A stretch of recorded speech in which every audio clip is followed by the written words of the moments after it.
Módulo 5. Chequeo operacional y calibración de herramientas. En este módulo vamos a revisar todas las verificaciones que se le tienen que realizar a las herramientas de registro y a los equipos críticos justamente antes de comenzar el registro. Esto con la finalidad de asegurarnos que las herramientas que estamos bajando dentro del pozo se encuentran en un estado completamente operativo y sin ningún tipo de falla, ya que una vez que estemos en el fondo, pues descubrir que hay algo que está mal va a ocasionar gastos económicos por tiempo perdido, tiempo de espera mientras se cambia la herramienta o se soluciona. La mayor parte de estos inconvenientes se puede prever desde superficie con una buena planificación y un buen chequeo de las herramientas y los equipos. Los primeros equipos que tenemos que verificar su óptimo funcionamiento son los que van ligados a dos de las medidas más importantes que tenemos en el pozo, que es tensión y profundidad. Estos dispositivos que se ven en la figura son dispositivos de profundidad. Dependiendo de la empresa de servicios, tenemos unos que vienen integrados ya con la medición de tensión y a través de las ruedas, y otra la medición de profundidad. Hay otros equipos que solamente vienen diseñados para medir individualmente, en este caso la profundidad. ¿Cómo miden estos equipos la cantidad de cable que va entrando al pozo, que es proporcional pues a la profundidad que vamos adquiriendo? Estos equipos miden, cuentan la cantidad de vueltas que da cada rueda a través de un módulo codificador que está adjunto en cada una de ellas. Cuando una rueda se mueve, el codificador va a generar un pulso eléctrico cada 0,1 pulgadas, que es el periodo del pulso. Podemos contar el número de pulsos y el tiempo para obtener la profundidad y la velocidad a la que vamos. En este caso, este dispositivo de profundidad va ubicado justamente en la salida del carreto del cable, como se ve en el diagrama que está acá. Estos dos instrumentos, tanto el de tensión como el de profundidad, bien sea que sean individuales o integrados como este equipo, van a ir justamente acá. Acá podemos ver una vista desde abajo de los equipos de medición de profundidad. Podemos observar que justamente por el medio de las dos ruedas va a estar pasando el cable de registro. A medida que el cable de registro va entrando o va saliendo del pozo, va a ir moviendo circularmente las ruedas de los dispositivos de profundidad y va generando los pulsos eléctricos cada 0,1 pulgadas, lo que nos va a dar al final la acumulación de profundidad. Estos equipos tienen que ser chequeados. Ya vamos a ver la medición que realizamos, o la verificación que realizamos de qué profundidad están midiendo. Por lo general, dependiendo de la empresa, tienen un tiempo determinado para ser calibrados y para ser llevados a servicio. En este servicio se verifican que las ruedas no presenten ningún desgaste, tanto las ruedas de la tensión como las ruedas de la profundidad, que el equipo esté engrasado, que el equipo esté leyendo lo que debe leer según especificaciones técnicas y del manual, y por ende las verificaciones que hacemos en la boca del pozo son simplemente colocar en cero la profundidad del panel del winchero, donde podemos observar qué profundidad llevamos, y hacer un total de 10 vueltas. Como cada vuelta nos da 0,1 pulso, a la final la rueda tiene 2,5 pies cada una de sus formas giratorias, o cada una de sus circunferencias, Cuando estamos dando 10 vueltas, el sistema nos va a ver marcado en superficie 25 pies. Eso lo vamos a realizar tanto bajando como subiendo, y vamos a verificar que la profundidad que nos marca el sistema sea positiva o que se nos vaya restando si en este caso vamos en sentido sacando o en sentido A del cable, subiendo hacia la unidad de registro.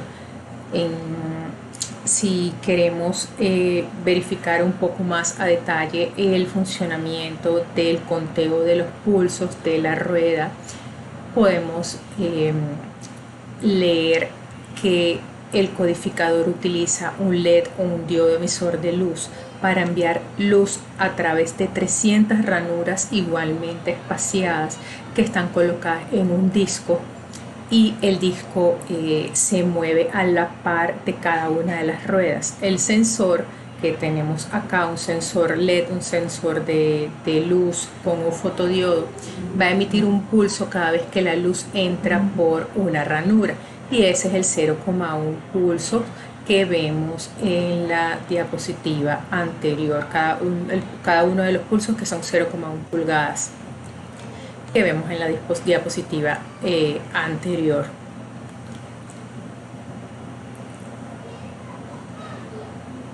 Posteriormente tenemos el dispositivo de tensión.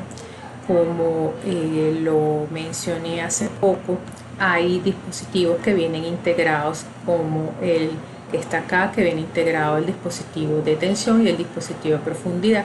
Sin embargo, hay otros dispositivos de tensión que vienen individualmente, como es el caso de este que tenemos acá.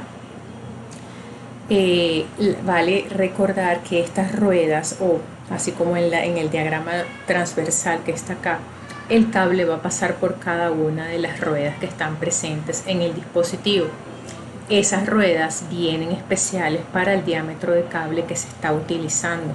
Si vamos a utilizar un cable más delgado porque vamos a hacer una operación de hoyo entubado, o vamos a necesitar que el diámetro del cable sea mayor, vamos a necesitar cambiar las ruedas. De no hacerlo, corremos el riesgo de que el cable no haga buen ajuste en las ruedas, nos vaya a deslizar o vayamos a tener problemas de profundidad, o incluso el cable pueda salirse de las ruedas. Cada vez que nosotros antes de bajar dentro del pozo, tenemos que asegurarnos también que estos sensores estén leyendo eficientemente. Estos dispositivos de tensión son calibrados también dependiendo de la periodicidad que las compañías establezcan. Pueden ser una vez al mes, una vez cada 6 meses. Las celdas de peso pueden tener diferentes programaciones de mantenimiento de igual manera, para hacer medidas sus ruedas, para verificar que no haya desgaste, para verificar que estén completamente engrasadas y ver si se necesita cambiar alguna de las piezas. De estar desgastada una de estas ruedas, podemos tener incongruencias en cuanto a la tensión o a la profundidad, en el caso del dispositivo de profundidad, que está leyendo el sistema. Entonces, lo primordial ante la sospecha de que las mediciones de tensión o profundidad no son las correctas es verificar que no haya desgaste en ninguna de las ruedas. ¿Cuál es el principio de funcionamiento de este dispositivo de tensión? Como vemos, el dispositivo logra doblar ligeramente el cable a medida que pasa por los 4 rodillos y por un eje de tensión, en este caso en particular de este equipo. La tensión causada por la flexión del cable es proporcional a la tensión que está precisamente siendo aplicada.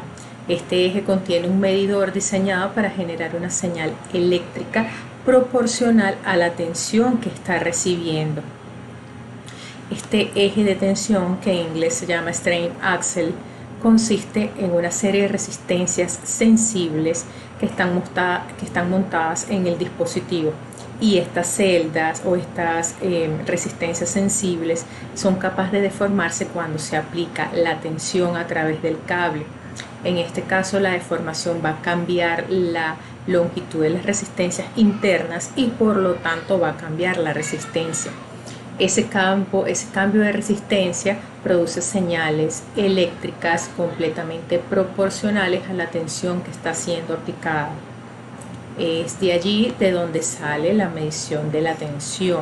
Todas esas señales son procesadas por una tarjeta que está en el sistema operativo de la unidad de registros. Luego tenemos que hay otro tipo de celdas de tensión que se colocan en la parte de arriba de la polea superior o en su defecto en la polea inferior, justamente entre la cadena y la polea inferior o entre la polea y el ancla. Esto se utiliza cuando las tensiones que voy a manejar son mayores a 10.000 libras o son tensiones muy altas. Estos dispositivos no están diseñados para o han tenido problemas para soportar las tensiones mayores a 10.000 libras. Es por eso que se recomienda en ese caso no usarlos y usar una celda de tensión colocada en la polea. Estas celdas de tensión se pueden probar realizando un test según especificaciones del equipo. Este test se realiza en el panel de winchero y es simplemente simular una carga en el dispositivo a través de unos botones que están en el panel y verificar la respuesta en el panel de lectura que sea acorde a lo que se le está aplicando. Una vez que hemos verificado que el dispositivo de presión, de tensión y de profundidad está trabajando correctamente, el próximo paso es hacer cero la herramienta. ¿En qué consiste el hacer cero la herramienta? Hacer cero la herramienta consiste en colocar el fondo de la misma justamente a la altura de la mesa rotaria, bien sea del Kelly bushing o completamente del piso del taladro. Esto lo decide el company man o el ingeniero, o dependiendo de la historia que tengan los registros en el pozo, el ingeniero puede tomar el cero y hacer la acotación en los comentarios del registro. Una vez que el fondo de la herramienta se encuentra en la profundidad a la que voy a hacer el cero, en este caso el piso del taladro, voy a colocar en mi panel de winchero, en mi panel de tensión, voy a colocar el cero. Quiere decir que cual sea la profundidad que hasta el momento me haya estado leyendo el dispositivo de profundidad por los movimientos del cable en la superficie, va a ser eliminada, va a ser borrada y va a quedar en cero. Para esto, obviamente, la herramienta tiene que estar bajo tensión, ya tiene que haber estado conectada, tiene que estar en la boca del pozo, ya solamente a punto de bajar o de que no se vaya a mover por ninguna circunstancia el seteo original o la posición original de las poleas, la posición que tiene actualmente la herramienta después de que le hice cero. Esta herramienta, una vez que hago cero, no la puedo cortar, no la puedo cambiar, tiene que mantenerse tal cual para que la medición que le estoy haciendo cuando llegue a fondo sea la misma, sea representativa de la que se colocó en superficie. Si por alguna razón la sarta de herramientas tiene una profundidad muy larga y no nos permite sacar toda la sarta hasta la superficie para ver el fondo de la herramienta y poner cero, lo que podemos hacer en este caso y se hace es que se hace el cero en la conexión que el ingeniero decida. En este caso puede ser en la cabeza, en la conexión de la cabeza, o en el gamma ray o en el CCL, si en caso tal que sea una herramienta de hoyo entubado. Y lo que se hace es que en vez de colocar cero en la herramienta, cuando este punto esté acá, se le va a sumar la longitud de la herramienta desde ese punto hasta el fondo, porque realmente cuando estemos en la mesa sobre el nivel del piso. Cuando este punto está acá, realmente ya la herramienta va a estar por debajo de la misma longitud que haya de aquí a allá, es decir, ya va a haber avanzado dentro del pozo esta misma distancia. Por eso que acá se va a colocar esa distancia en caso de que hagamos el cero en otro punto que no sea el fondo. Cuando vayamos, esto es una medida también de verificación de la profundidad, ya que cuando vayamos sacando a superficie después de tomado el registro, no debemos haber tenido ninguna variación de la profundidad. Esto quiere decir que no hayamos tenido ningún movimiento del winch, del taladro, que haya estado completamente asegurado, que no hayamos tenido ningún cambio que nos haya hecho perder la profundidad. Entonces la forma en que verificamos eso es que cuando vayamos sacando superficie y yo vuelva a hacer cero en la misma posición o en el mismo punto, no podemos tener más de un pie de diferencia de la medida inicial con la medida final. El próximo punto antes de comenzar a bajar es el ajuste y los chequeos de las alarmas. ¿De qué trata eso? Tenemos que tomar las medidas necesarias para evitar tener algún tipo de inconvenientes con el winch en cuanto a velocidades, tensiones y fondo del pozo, fondo y restricciones en el pozo. En el software del panel de winchero que tenemos acá, este panel que está acá, y en la computadora de registros de la unidad podemos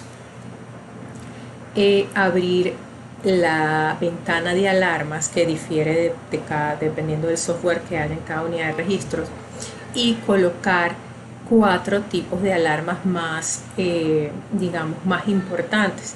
La alarma de tensión alta y baja se establecen de acuerdo con las recomendaciones de velocidad del cable o cualquier condición de pozo especial. Por lo general se colocan 300 a 500 libras más arriba de la tensión normal y más abajo de la tensión normal que se tenga la herramienta a medida que se tenga en el cable en superficie, a medida que vamos tomando el registro, subiendo o bajando. El winchero tiene que ir actualizando a medida que vayamos subiendo o bajando este límite de tensiones para que no se le vaya a activar la alarma, ya que a medida que vamos entrando al pozo, pues la tensión normal va a ir aumentando por la cantidad de cable que vamos introduciendo nueva, y cuando vamos sacando la tensión normal va a ir disminuyendo a medida que vamos subiendo por la cantidad de cable que ya estamos recogiendo y que hace un menos peso. Entonces esta alarma tiene que estar configurada de 300 a 500 libras por debajo o por arriba de la tensión normal que se tenga al momento en cada punto de profundidad. La tensión de apagado de alta o baja. En hoyo abierto no puede estar más de 500 libras por encima o por debajo de la tensión normal de registro. Como comentábamos, si colocamos la tensión de alarma en 300 libras, de apagado podemos colocarla en 500, o si colocamos la de tensión alta, dependiendo de las reglas y los procedimientos de cada empresa, si esta la colocamos en 500, pues la de alta, la de apagado, tiene que estar un poco por encima para asegurarnos que en caso de que tengamos algún tensionamiento y no reaccionemos suficientemente rápido para apagar el winch como tal lo haga solo. En operaciones de hoyo entubado basta con 100-200 libras. La alarma del tope y el fondo del pozo debe configurarse antes de que la herramienta salga a casing cuando va subiendo desde el fondo hasta superficie, y debe configurarse ante cualquier zapata de tubería o restricción que se tengan en hoyo entubado.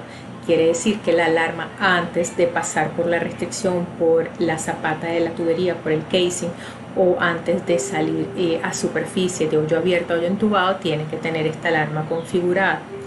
Una alarma del fondo del pozo es necesaria para evitar arrojar más cable del que se necesita para verificar los chequeos de el fondo del pozo, de la tensión en el fondo del pozo. Si arrojamos demasiado cable, podemos tener un riesgo de que hagamos un nudo en el mismo y tengamos obviamente problemas para sacar la herramienta, que se nos enrede el cable. Tenemos la alarma, igual, así tenemos como una alarma del tope y el fondo, tenemos una alarma de apagado. El winche debe apagarse antes de que pueda llegar un obstáculo que pueda romper el punto débil. En hoyo abierto, la cabeza de registro no debe llegar nunca a la polea superior sin que nos demos cuenta. Para operaciones en pozo entubado, depende del montaje del equipo de presión que tengamos. Si tenemos, por ejemplo, equipo de inyección de grasa, si tenemos un tool casher, si tenemos una trampa, esta cabeza de registro nunca puede llegar a esos dispositivos sin la velocidad y sin las precauciones adecuadas. Es por eso que tenemos que asegurarnos que el winche se apague automáticamente en caso de que por algún descuido o distracción de la persona que está winchando o alguna falla en el sistema, ese winche vaya a frenar a esas profundidades. Evidentemente, una vez que estemos cercanos de esos topes de apagado y el fondo, si el winchero está en todo pleno uso de sus facultades y está como es lo debido, anotando todas las tensiones, pendiente de todas las profundidades, él va a mover o va a desactivar esta alarma una vez que esté acercándose a la profundidad del obstáculo o la profundidad del problema. Por supuesto, tomando todas las precauciones necesarias según procedimiento para poder pasar por allí antes de que se le apague por la alarma. Una de las cosas que tenemos que haber calculado antes de llegar al pozo es el maximum safe pull y el cálculo del punto débil. Se coloca en esta parte de la presentación, ya que tenemos que actualizar todos los valores con los valores, o sea, tenemos que actualizar todos los datos o los cálculos de punto débil con los datos del pozo actualizados que tengamos, que nos dé el cliente una vez que llegamos al sitio. ¿Qué es el maximum safe pull? Es la tensión superficial máxima segura a la que podemos aplicar en superficie sin romper el punto débil. Es decir, es la tensión que yo voy a ver en el panel del winchero de forma segura. En esta foto no se ve, pero en el panel de winchero es la tensión que me va a marcar el sistema actualmente, lo máximo que puedo jalar sin romper el punto débil. Este maximum safe pull se calcula con el uso de una fórmula. Es maximum safe over pull o máximo jalón seguro más la tensión normal. ¿Quién es el maximum safe over pull? Es una constante útil que nos permite saber cuánto podemos tirar o jalar con seguridad por encima de la tensión normal o la tensión de registro en cualquier momento. Este maximum safe over pull va a ser constante durante toda la corrida y va a ser el 75% del lower weak point o el límite inferior del punto débil que hayamos seleccionado por el peso de la herramienta en el lodo. ¿Por qué en el lodo? Porque el factor de flotabilidad va a hacer que el peso de la herramienta que tengamos inicialmente en el aire se vea disminuido, y es el peso realmente que va a estar ejerciendo la sarta de herramientas junto con la tensión normal en el fondo. Este peso de la herramienta en el lodo se resta de las ecuaciones, porque si la herramienta se nos queda atascada, ese peso ya no va a estar allí o no va a estar ejerciendo gran significancia, o ya no va a estar siendo, digamos, influyente en el cálculo del maximum safe over pull o del maximum safe pull. Ese peso lo va a asumir la formación o lo que esté atascando la herramienta. En este caso solamente el peso del cable es el que se vuelve importante, por eso lo restamos de la ecuación. Una vez tengamos el a la final el Maximum Safe Pull, insertando una fórmula dentro de otra, nos va a quedar como la tensión normal, que la tengo por las mediciones que estoy haciendo en el winche, el peso del cable de la herramienta en el lodo, que también la voy a tener por las mediciones que hacemos en superficie con el peso que maneja el winche, más el 75% del punto límite, del límite inferior del weak point que haya seleccionado yo en la planificación del trabajo. Entonces acá voy a poder saber exactamente cuánto es lo máximo que puedo jalar a cada profundidad que yo vaya en el pozo. Si voy a 2000 pies, por ejemplo, este Maximum Safe Pull, lo que el winchero va a poder jalar en caso que nos quedemos pegados sin romper el punto débil, va a ser este valor, que es una constante, como dijimos, el 75% por el límite inferior del weak point que tengo, por el peso de la herramienta en el lodo que le pesó al inicio de la corrida con el winche, más la tensión normal que tenga en ese momento. Es importante que realicemos chequeos de tensión esporádica frecuentemente para tener este valor actualizado. Entonces, como hemos visto, podemos saber cuánto es el Maximum Safe Pull a cada profundidad, y depende básicamente de la tensión normal que tengamos en ese punto, ya que el Maximum Safe Overpull es una constante que podemos conocer desde incluso antes de bajar al pozo, solo con el peso de la herramienta en el lodo.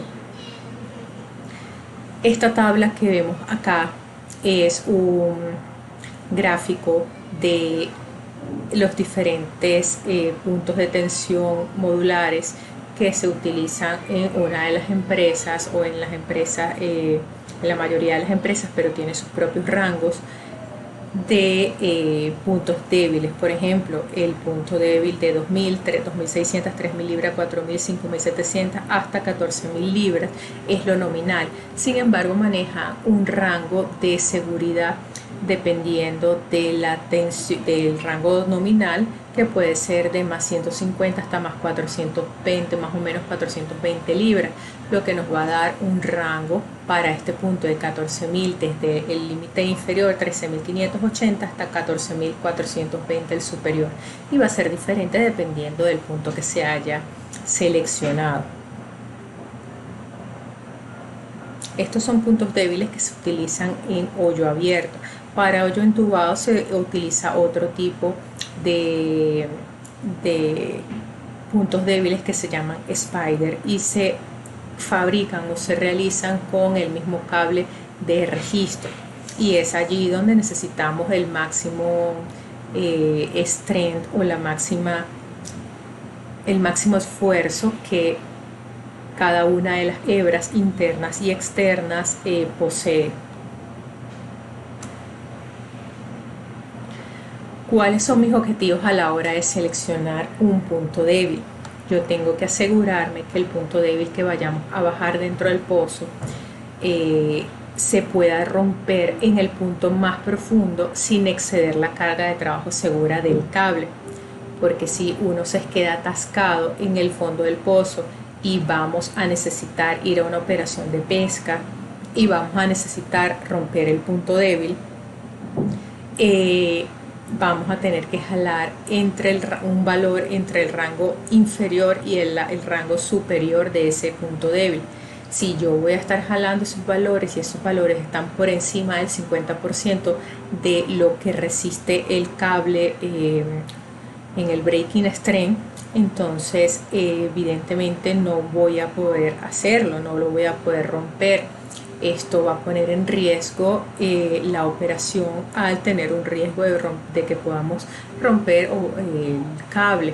Es por eso que el punto débil que yo seleccione tiene que ser el más alto posible, que no sea o que no exceda la carga segura del cable, y ese es el punto 2.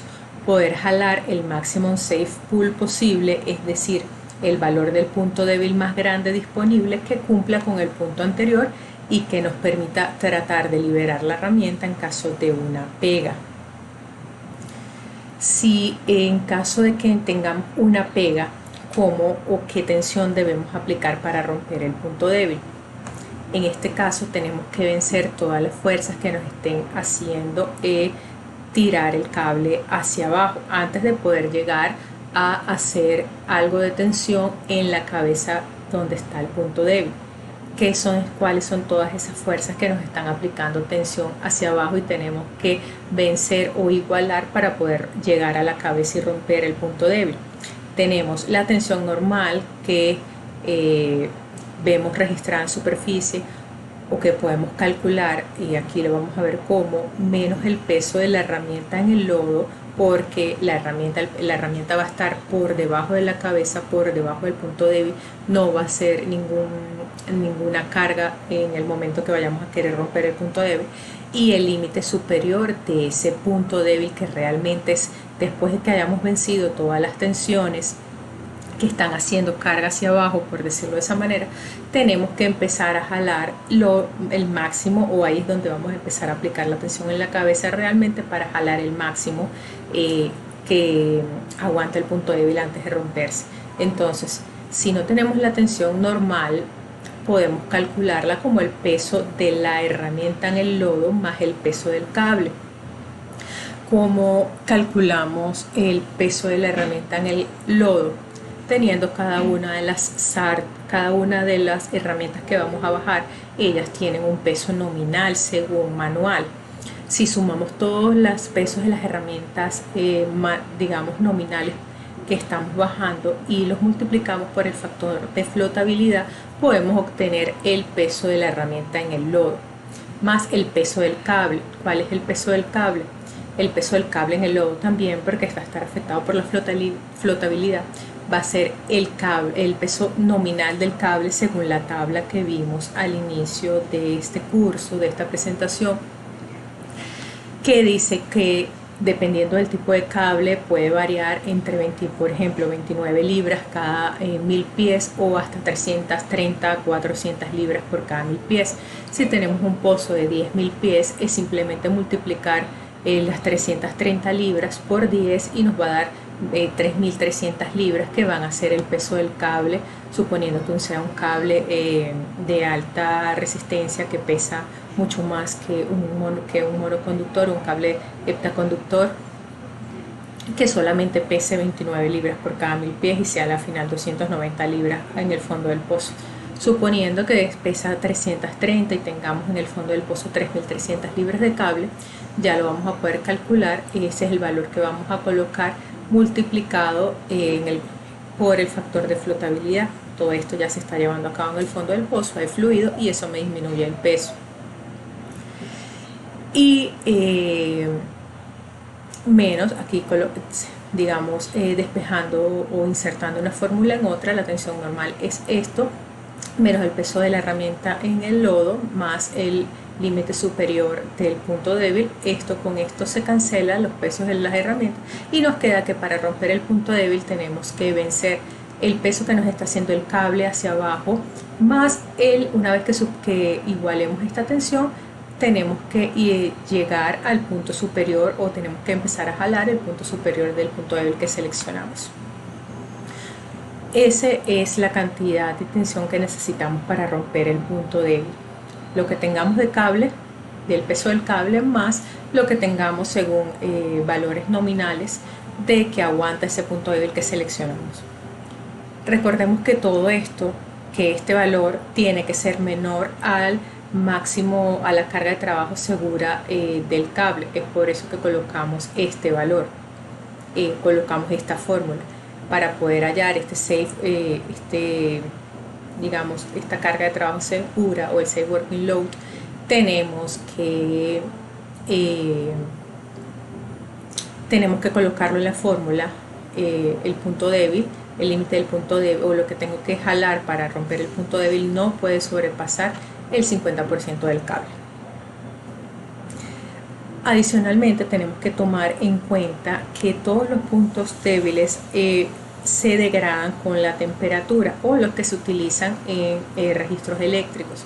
Esto ocurre después de los primeros 75 grados Fahrenheit. Se va a reducir, hay una tabla en donde podemos colocar la temperatura y nos dice cuántos grados se está, digamos, qué porcentaje se está reduciendo. O hay una fórmula que nos dice que se reduce 4% cada 100 grados luego de los primeros 75. Es decir, que si tenemos 150 grados, hacemos una regla de 3 y verificamos cuál es el porcentaje que nos va a reducir el punto débil. Y eso tenemos que tomarlo en cuenta cuando lo coloquemos aquí en los límites de inferiores y superiores e inferiores de el weak point o el punto débil.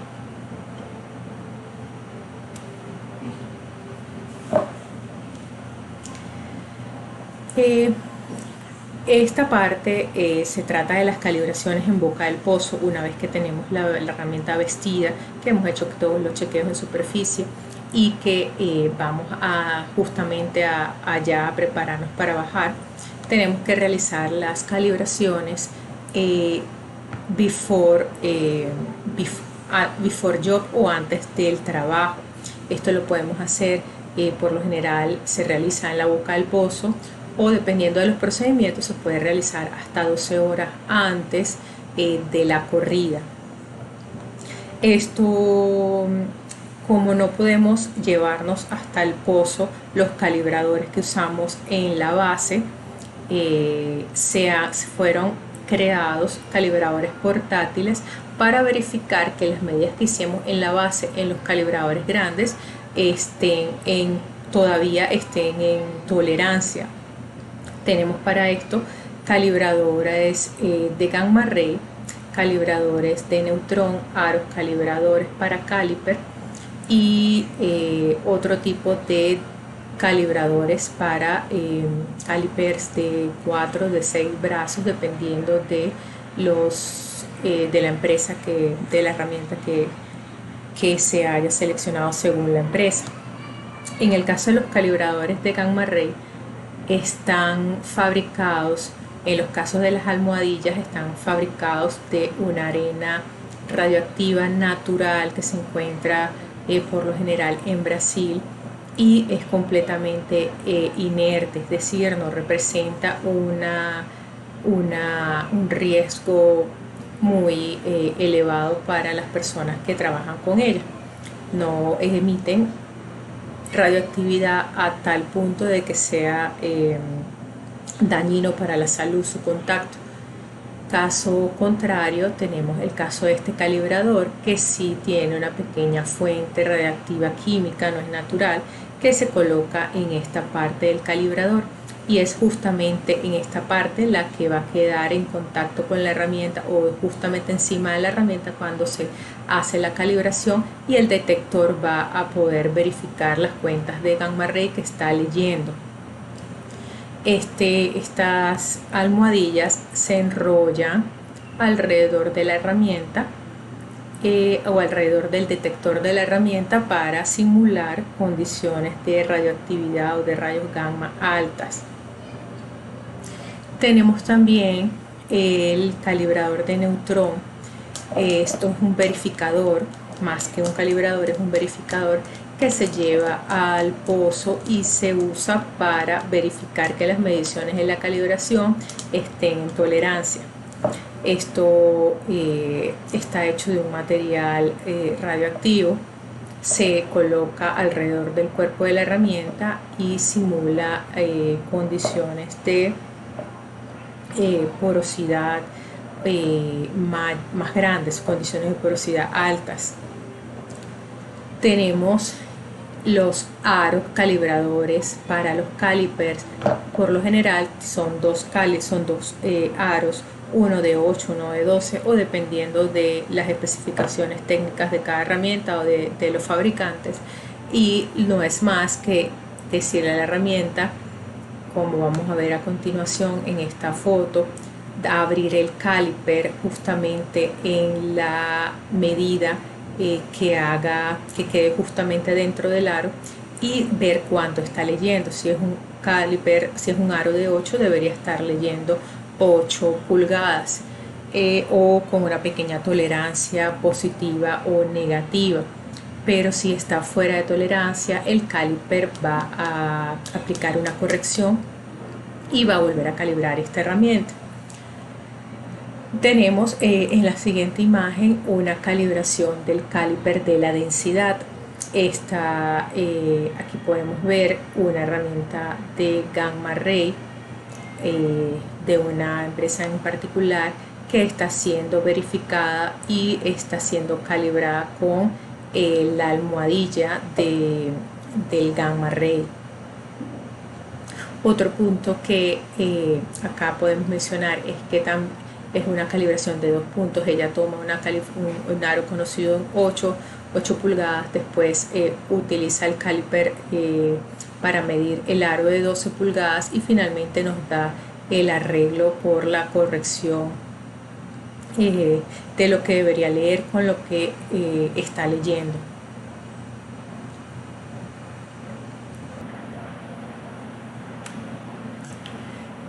En esta foto tenemos un chequeo operacional que realizamos de la herramienta sónica que no podemos chequear, digamos, en superficie, no podemos chequear a condiciones normales porque las ondas de las herramientas sónicas son transmitidas a través de un fluido. Si yo trato de chequear esta herramienta en el aire, la propagación de esas ondas no va a ser tal que por el aire que me regresen a los receptores de la herramienta. Necesitan el fluido para viajar desde el transmisor hasta el receptor. Es por eso que si yo la quiero chequear necesito meterla en un tubo especial y presurizarla o taparla para que llenarla de agua o de fluido y poder verificar las ondas, el funcionamiento de la herramienta a través de la vista de las ondas, de las longitudes de las ondas y de la forma de las ondas que voy a comparar con los valores esperados y los valores que está leyendo.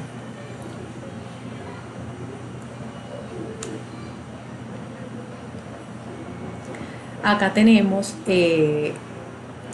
la interfaz de uno de los programas de calibración y de toma de adquisición de la data, que nos dice para cada una de las herramientas las diferentes calibraciones y verificaciones que hay que hacerle. Por ejemplo, tenemos 4 mediciones que hay que hacer y que hay que entregar en cada uno de los registros para asegurarnos que está en concordancia y que está cumpliendo con los requerimientos de calidad. Tenemos la calibración primaria, que es la que se realiza dependiendo de la herramienta, una vez al mes, cada 3 meses o dependiendo de el tiempo que cada empresa designe para esto. Es la calibración que ya tiene que venir realizada desde la base operativa. En este caso, si está en rojo, es que no está cargada o no ha sido realizada, o se realizó pero no se ha cargado o no ha sido llamada a subir el archivo en el sistema. Verde y azul significa que ya se realizaron. Aquí tenemos una verificación primaria que se realiza justamente después de haber calibrado la herramienta. Cuando calibramos en base, tenemos que verificar que la calibración nos haya quedado bien, que esté leyendo lo que debe leer una vez que ha sido ajustada o que han sido encontrados los factores de normalización que nos permiten, al multiplicarlo por las lecturas reales, nos permiten llegar a las lecturas ideales. Eso debemos verificarlo a través de una verificación primaria. Lo que está en gris quiere decir que no tiene calibración primaria. Por ejemplo, en este caso aplicas para el gamma ray, para la herramienta sónica y para solamente esas dos. Para el gamma ray y para el gamma ray y para el gamma ray espectral, solamente para esas dos. Luego tenemos las las verification before y las verification after, que quiere decir que son las herramientas, las calibraciones que vamos a hacer en la boca del pozo antes y después de hacer el registro. De igual manera, si están en gris quiere decir que no son necesarias, que no se realizan, y si están en verde quiere decir que ya las realizamos. En rojo nos falta hacerlas. Esto es un ejemplo gráfico de cuando estamos calibrando una herramienta de Gamma Ray. Le ponemos el calibrador, el verificador de calibrador que tiene la pequeña fuente radioactiva, y ella nos mide radiación en fondo primero sin el calibrador. Me mide, una vez que yo haya puesto el calibrador, cuánto está midiendo el detector. Como podemos ver en este caso, pasa del background, que es 140 en superficie, a 1050 counts por second o cuentas por segundo. Me toma la diferencia, esa diferencia de ambas mediciones, que tiene que estar entre un rango en particular. Si está en tolerancia, ella me hace, digamos, computa o hace un cálculo con un multiplicador para ver cuánto es lo que debería leer y cuánto me está leyendo, y lo aplica a las mediciones. Estos son las mismas cuentas por segundo llevadas a GAPI con el calibrador puesto y con el background. En caso de que esté fuera de tolerancia, hay que verificar qué es lo que está pasando. Hay que descubrir cuál es el problema, o si es que la herramienta está leyendo mal o se ha dañado algún detector. Acá tenemos la calibración y chequeos de las herramientas en superficie. Dependiendo de la herramienta que vayamos a bajar en pozo, cada empresa cuenta con unos checklists para no pasar por alto ningún chequeo que haya que realizar antes de bajar la herramienta. Por ejemplo, si tenemos una herramienta de toma de puntos de presión, tenemos que verificar que, por ejemplo, abra y cierre el packer sin ningún problema, que sigan las secuencias esperadas de movimiento respecto a los pistones que tiene, respecto al packer o la probeta, que podamos jalar agua o algún tipo de fluidos en específico, por lo general es agua, desde los puntos de salida a través de la probeta y viceversa, para poder asegurarnos que cuando estemos en el fondo del pozo vamos a poder tomar fluido de la formación y va a estar funcionando todo operativamente. Poder hacer chequeos en los sensores, digamos, en los sensores de potencial espontáneo, en los sensores de micro resistividad. Para todo eso tenemos unos, como les comenté, los checklists, y dicen cada uno de las herramientas exactamente qué es lo que hay que chequear, si se hizo o no, cuáles son las mediciones, cuáles son los voltajes, las corrientes, de qué hay que estar pendiente para cada una de las herramientas. Eso hay que hacerlo tanto en la base como en el pozo antes de bajar la herramienta, cuando nos estamos preparando antes de entregarnos el pozo. Llegó el momento de insertar las fuentes radioactivas. Este paso se realiza justamente antes de empezar a bajar. ¿Por qué? Porque una vez que subamos las fuentes radioactivas al piso del taladro, vamos a estar exponiendo innecesariamente al personal que esté en el área. De hecho, uno de los procedimientos es despejar completamente el área antes de subir las fuentes y de insertarlas.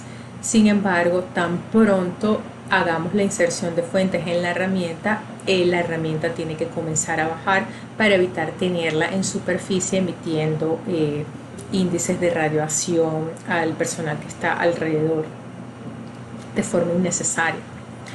Dependiendo de la herramienta o el diseño de la herramienta, se puede insertar la fuente desde arriba, como en el caso de esta herramienta de neutrón, o se puede insertar la fuente desde abajo enroscándola, como en este caso de esta herramienta de neutrón.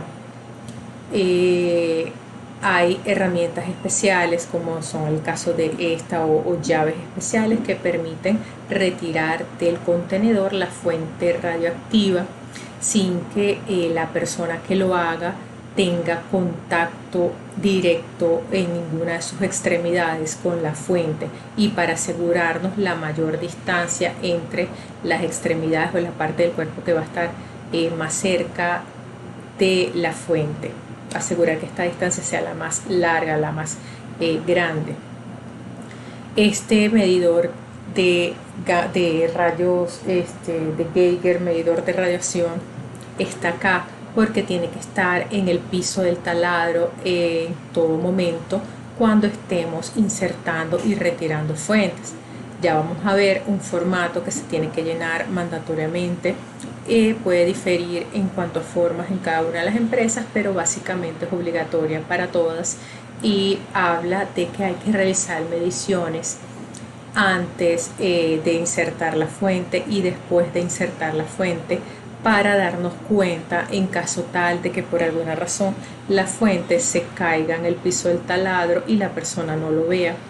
En caso de que la fuente se haya quedado en el contenedor y no haya sido insertada en la herramienta y la persona no se haya dado cuenta, o cualquier otra situación que, aunque parezca inverosímil, pudiese llegar a pasar y que pueda poner en riesgo la vida de las personas que están alrededor si la agarran y no se dan cuenta de que es gran emisora de radioactividad.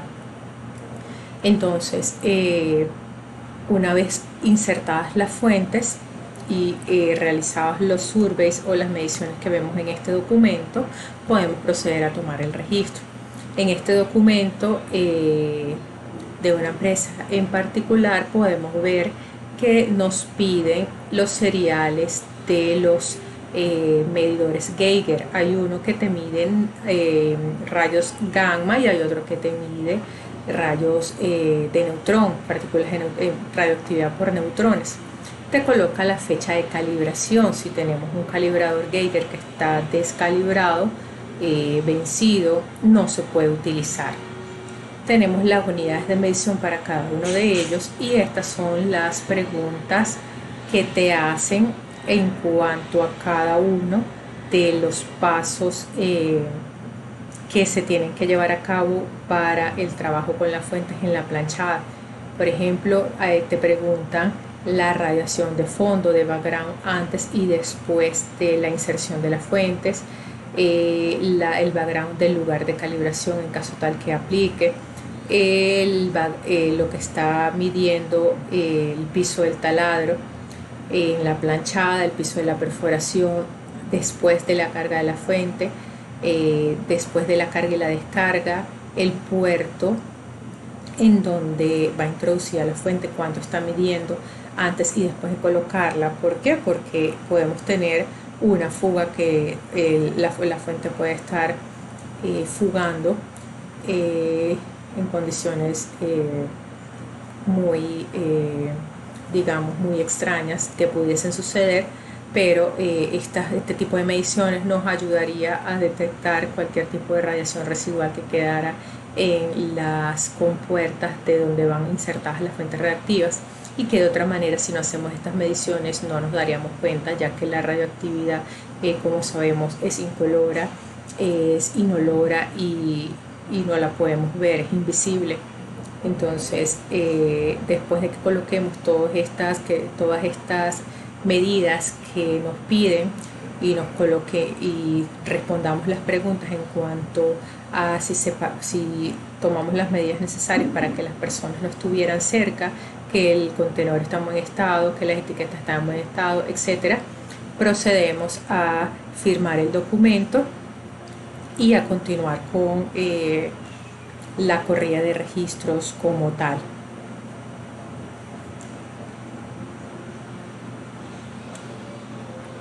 En el módulo 6, que estamos hablando de la corrida de registro, aquí ya estamos entrando al pozo, ya empezamos a bajar dentro del pozo con nuestras herramientas de registro, y lo primero que debemos hacer es llevar un control manual de profundidad diferente al panel de winchero, a las medidas que está viendo el winchero en su pantalla. Esto en caso tal de que nos falle el sistema, nos falle el camión o nos falle alguno de los dispositivos, podamos sacar a superficie de forma segura, siguiendo las profundidades y las tensiones que vamos a colocar en este formato. Tiene digamos renglones básicos que se refieren al nombre del pozo, la fecha, el ingeniero, el winchero, la unidad, el número asociado al servicio. Tiene a qué profundidad está el fondo, a qué profundidad está la zapata.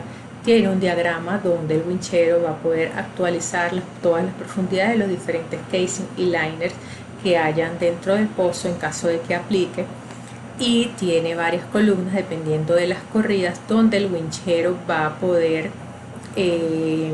marcar cuál es la tensión que va registrando, primero bajando cada 1000, 2000 pies, dependiendo de lo que dicte cada empresa, la profundidad a la cual están registrando esa tensión bajando, y luego cuando vaya subiendo esa misma profundidad, qué tensión está teniendo. Esto que está acá son las mediciones de tensión, de profundidad que va a tener el cable cada vez que el carreto hace una vuelta completa, es decir, que se acaba la capa superior que se está viendo en el carreto, cuando se acaba la capa de arriba, cuando se acaba todas las vueltas que están en la capa de arriba. Cuando llega acá el cable se anota la profundidad. Una vez que se acaba otra vez esa capa de superior, se anota qué profundidad se acabó, y así sucesivamente desde que empezamos a bajar en el pozo hasta que llegamos hasta el fondo y sacamos, para verificar si en caso tal nos fallase el sistema de profundidad o el camión, para tener un control manual de a qué profundidad vamos dependiendo de la capa del cable en la que estemos. Estos son documentos que tienen que ser llenados obligatoriamente y son mandatorios.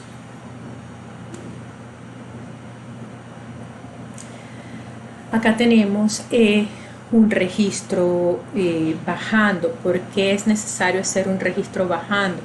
Es necesario porque por una serie de razones. Primero, asegurar la data cuyos sensores no estén afectados. ¿Cómo que los sensores no estén afectados? Bueno, quiere decir que esos sensores de herramientas que no dependan de, por ejemplo, estar abiertos para poder leer. En el caso del caliper, como podemos ver acá, no tenemos lectura del caliper, porque si vamos bajando, los calipers no pueden estar abiertos porque pueden dañarse, pueden romperse.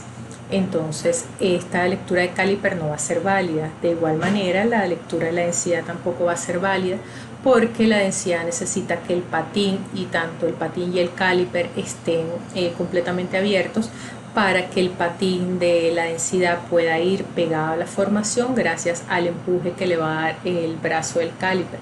Si están cerrados ambos, quiere decir que la lectura de la densidad va a estar afectada por el standoff que haya de distancia entre la densidad y entre la herramienta y la pared de la formación. Va a estar afectada por todo ese fluido que hay alrededor. Sin embargo, hay mediciones que sí pueden ser válidas, no necesitan de que la herramienta tenga los brazos abiertos. En ese caso, el gamma ray, la resistividad no se ve afectada, y el neutrón tampoco, si le hacemos las correcciones por standoff, pueden ser mediciones válidas.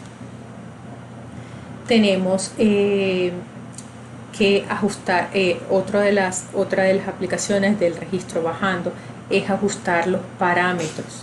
Hay herramientas que necesitamos ir ajustando, como las herramientas sónicas, viendo las formas de onda a medida que vayamos bajando, para que cuando lleguemos al fondo y empecemos a sacar para registrar las secciones principal o repetida, ya la herramienta esté con sus parámetros bien seteados, bien puestos, y no perdamos tiempo y no sea riesgoso en caso tal de que no sean los parámetros correctos, tener que volver a bajar, y mientras más veces bajemos o más tiempo duremos detenidos en el fondo en hoyo abierto, más posibilidades hay de pega, y ese tipo de riesgos hay que minimizarlos a toda costa. Otra de las razones por qué lo solicita el cliente: en caso de que aseguremos la data, esto lo hacemos con la finalidad de que en caso de que nos quedemos pegados o suceda algo con el funcionamiento de la herramienta como tal, pero básicamente es que nos quedemos pegados, podamos asegurar la data por lo menos bajando, que el cliente reciba la mayor cantidad posible de información en caso de que el registro no se pueda realizar en su momento por ejemplo, por estar pegados.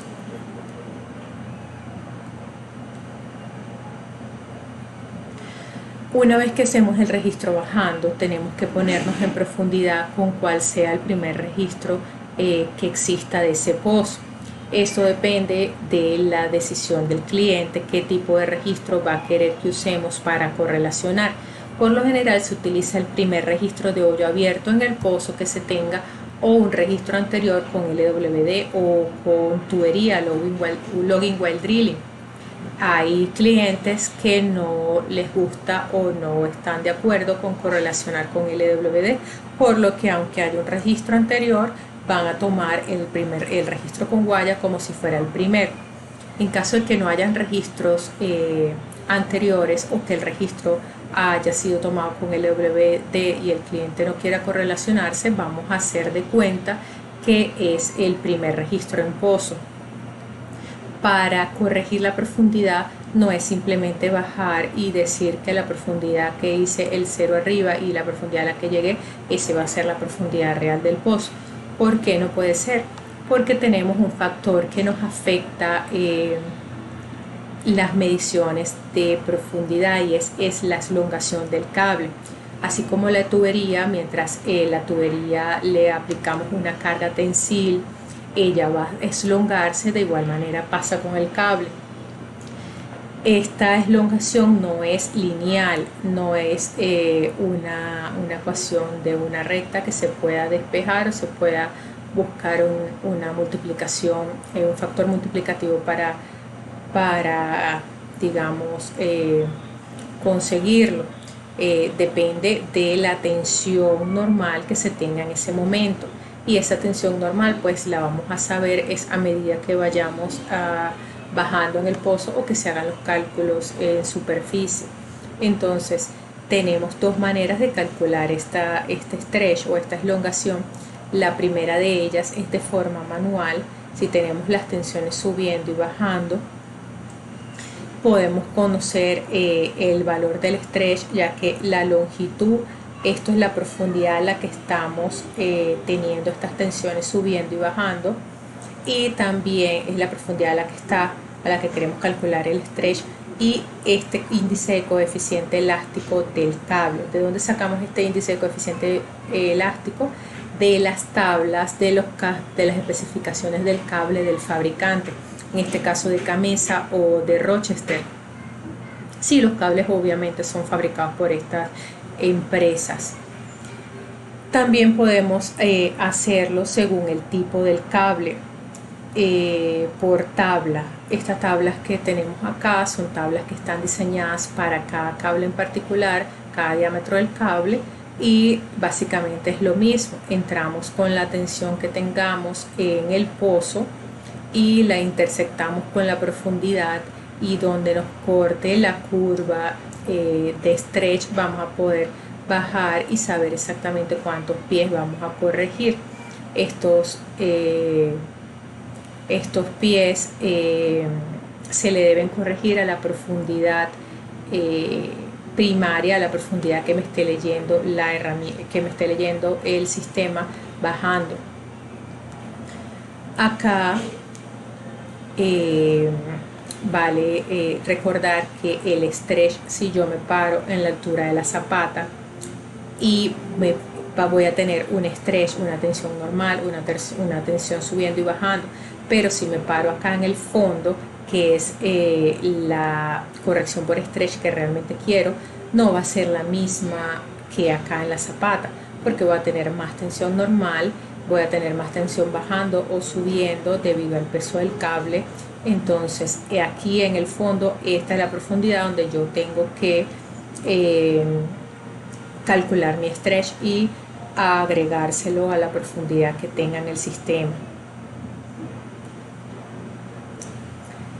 Si por el contrario el registro no es un registro, no es primer registro en pozo, sino que ya hay un registro anterior, yo voy a solicitar, o el ingeniero va a solicitar el registro de correlación para poder verificar varios puntos de varios picos de gamma ray que se encuentran en el registro, porque como sabemos el gamma ray es una de las medidas que no cambia en el tiempo dentro del pozo, y vamos a verificar a qué profundidad están esos picos. En este caso, por ejemplo, en el registro que nos dieron de correlación está a 10.002 pies, y cuando yo registré subiendo, yo hice un registro subiendo, o ya tomé la principal y estoy viendo cuánto tengo de desfase, son 4 pies, porque el pico lo tengo a 9.998.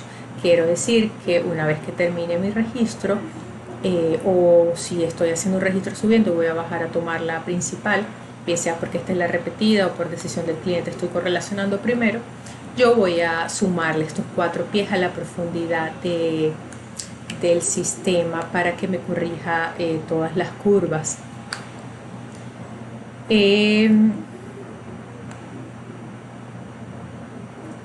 Posterior a la corrección de profundidad, tengo que, posterior o antes, dependiendo de el caso en particular que se quiera hacer, o del ingeniero o digamos, del orden de la corrida de los registros, yo tengo que ajustar parámetros. Esto lo hago cuando estoy justamente antes de comenzar la corrida, o cuando estoy bajando. Tengo que revisar y verificar que todos los parámetros que tenga configurada mi herramienta sean eficientemente, o sean lo más representativos a lo que realmente está en el pozo. En este caso, que mi casing, el diámetro del casing sea el correcto, el espesor del casing sea correcto, el bit size sea tal cual el diámetro de la mecha con que se perforó. Si tomé muestras de lodo en superficie, le tomé resistividad, a qué temperatura le tomé la resistividad, para poder extrapolarlo al fondo del pozo con la temperatura que voy a medir en la herramienta, o que voy a conocer del fondo del pozo según registros anteriores, y saber cuánto es la resistividad en el fondo del pozo. El gradiente de temperatura, si voy a hacer correcciones de hoyo, qué tipo de correcciones la voy a hacer, si va a ser por el caliper que la herramienta tenga incorporada, o si va a ser por bit size, el bit size que le estoy colocando acá. Si voy a registrar neutrón, qué tipo de matriz, limestone, sandstone, dolomite voy a utilizar para hacer los cálculos de neutrón, de porosidad de neutrón. Tenemos las correcciones por salinidad. Si el lodo de perforación es muy salino, se coloca la cantidad de ppm que tiene el lodo de salinidad y lo corregimos. Igualmente, si el neutrón por alguna razón está viajando por el pozo, por el medio, o hay algún tipo de standoff o de espacio entre las paredes de la formación y los sensores del neutrón, lo puedo corregir por acá si sé cuánto es exactamente ese standoff y cuál es el bit size detrás del casing, entre otros parámetros que tengo que actualizar, porque todos son utilizados durante, o la mayoría son utilizados durante las computaciones que hace el software a medida que voy registrando. Muchos de ellos se pueden cambiar aún después de terminado el registro, haciendo un reprocesamiento de la data, pero hay algunos que sí tenemos que asegurarnos de que estén bien seteados antes de empezar el registro, ya que no son reprocesables. Una vez que comencemos a tomar el registro,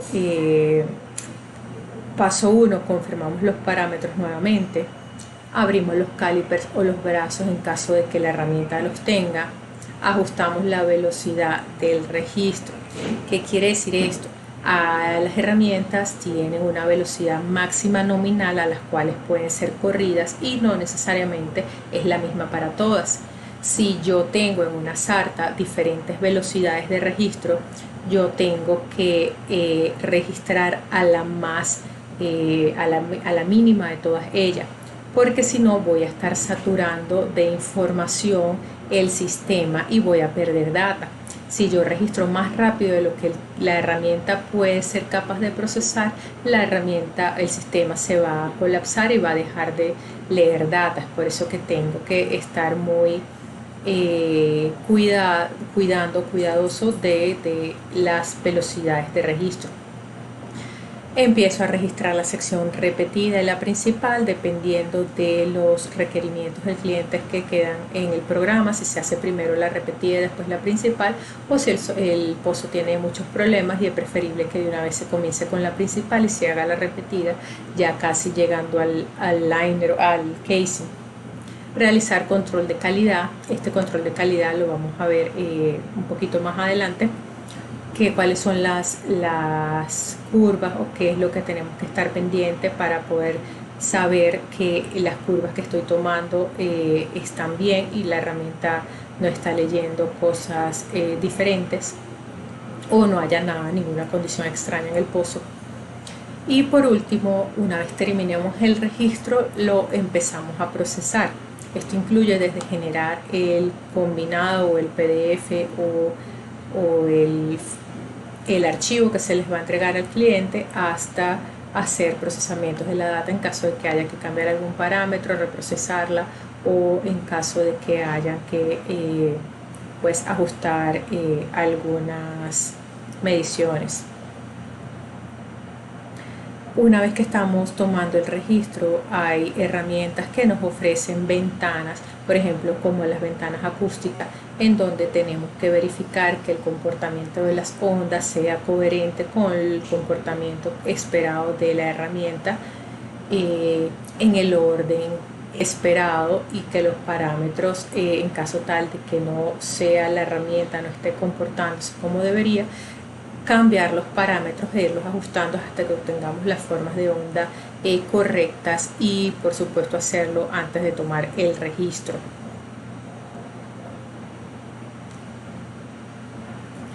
Acá tenemos el módulo 7, procesamiento y control de la calidad.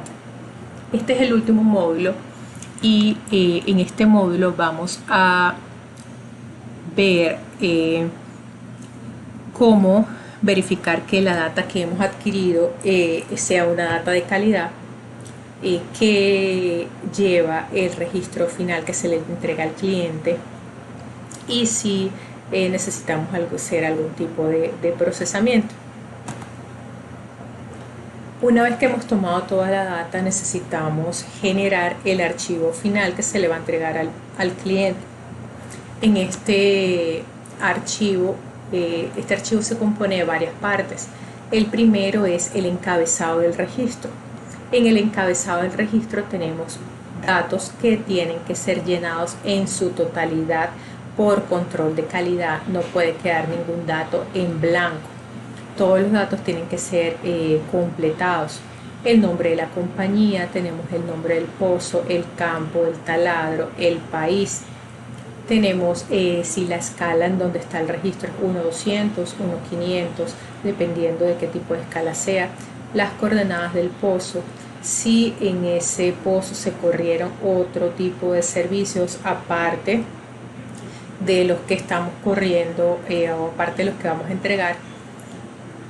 La base de medición, a qué altura está, en este caso el nivel del terreno, a qué altura está ese nivel del terreno.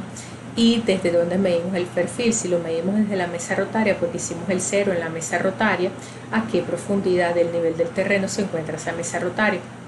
Las diferentes alturas, los valores como la fecha, la carrera, la bajada, que en el orden de las bajadas, este es el número de la orden de servicio asociado al trabajo que se está haciendo, la profundidad del perforador, lo que nos marcó de profundidad del perfil, las primeras lecturas del fondo, la última lectura del registro, la hora de comienzo y finalización, cuánto tiempo se demoró toda la actividad, el tipo de lodo, la densidad, salinidad del fluido, el nivel del fluido, a qué profundidad lo encontramos, si encontramos tope de cemento, en este caso porque es un registro de hoyo entubado, presión en cabeza, desviación máxima, velocidad a la que registré, temperatura de fondo, registro de correlación muy importante, ya que si hay alguna discrepancia entre la profundidad, alguna duda que el cliente tenga o le surja en cuanto a la profundidad que se utilizó en el registro, esta información le va a ayudar al cliente y al ingeniero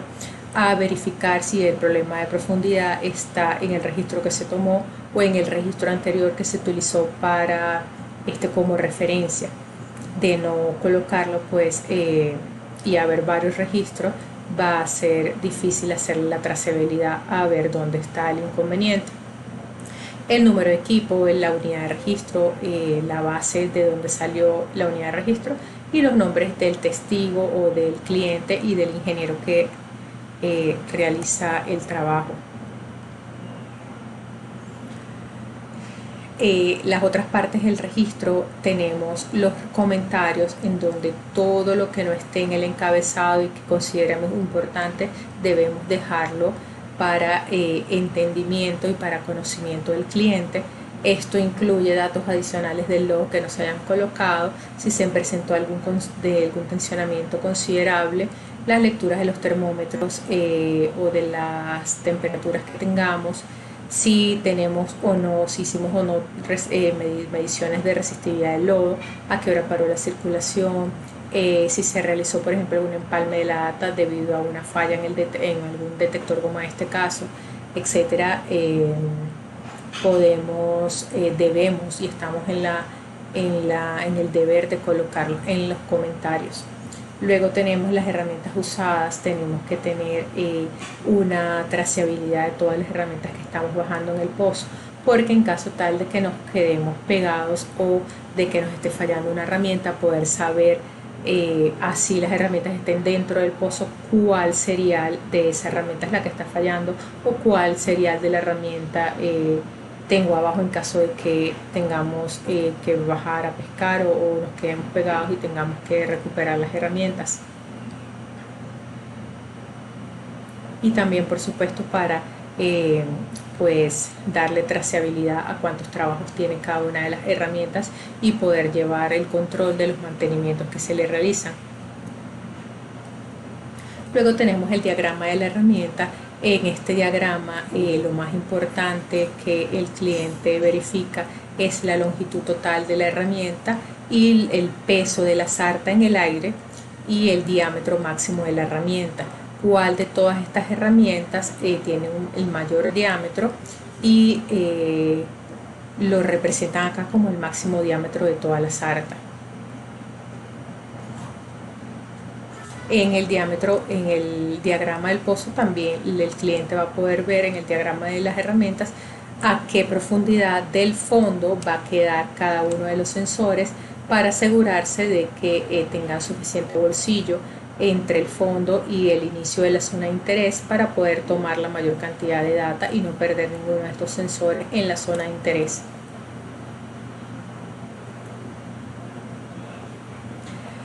Tenemos el tramo principal o la sección principal del registro, la sección repetida. Estas secciones tienen que tener cualquier comentario, en caso tal tienen que tener las etiquetas de cada una de las curvas. Si tienen comentarios especiales se le pueden agregar, en qué escala fueron tomadas, y es lo mismo para la sección repetida. La sección repetida por lo general se toma en la zona más importante, de la zona de interés del pozo. Se utiliza la misma zona para todos los perfiles, es decir, si yo voy a tomar 2 o 3 corridas diferentes, por lo general se recomienda usar la misma sección repetida o la misma profundidad de donde voy a utilizar la sección repetida para todas las corridas.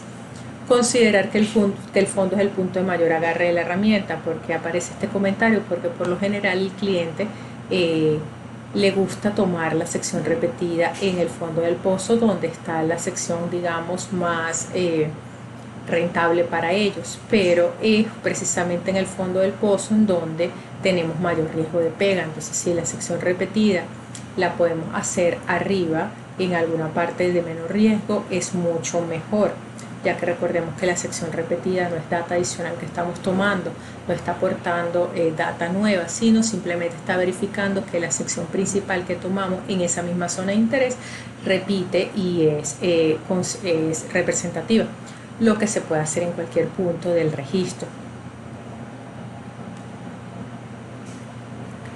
Tenemos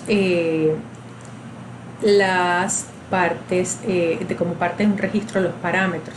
En el registro vamos a poder dejar constancia de los parámetros que se utilizaron para la correa del registro. En caso tal de que hayamos utilizado un valor que es incorrecto, se hace el reprocesamiento de la data para que estos parámetros queden actualizados y se puedan colocar de forma correcta en el registro final que se le entrega al cliente. Aquí en esta parte del registro también podemos observar los nombres de los archivos que estamos utilizando para generar las gráficas. Por ejemplo, en este caso, cuál fue el archivo que se utilizó para montarlo en el registro.